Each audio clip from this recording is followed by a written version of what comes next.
Tyler, welcome to IMA. Great to be here. International Military Antiques is the largest military antiques and collectibles company in the world. We have stuff that goes back to about 1620 to 1945. Anything that you pick up that we have, there's a story behind it. That's why people want to own it. All right, so tell me about this guy. This is called the Garde du Corps. It's essentially a suit of armor. Now, this is German. It dates from about 1890.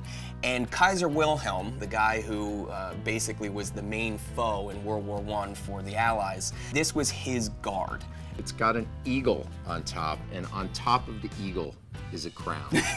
And then on top of the crown, is there another eagle? That would be, that's status. Well, that's German. All right, tell me about this thing.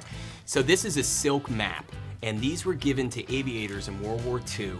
And the reason they're silk is because if these guys crashed or jumped out of a plane and landed in the water, they wanted to make sure that the maps wouldn't disintegrate, so they made them out of silk. This is a map case from World War II made by Sweden.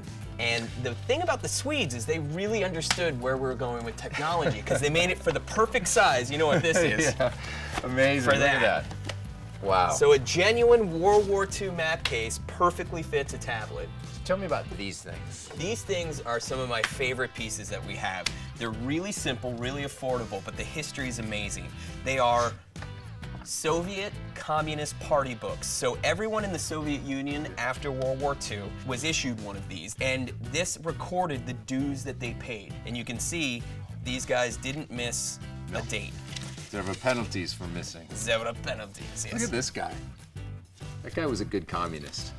He paid his dues. So these are World War II cigarettes. They're Player's Cut, which was in existence not long ago. We got them from a dealer in the Netherlands who got them from an old lady who had them in her attic. And apparently she took payment in cigarettes from services rendered, and she had an entire attic full of unsmoked cigarettes. Services rendered. Services rendered, exactly. That is awesome. So this is the helmet aisle. We have helmets from about 15 different nations over about 200 years.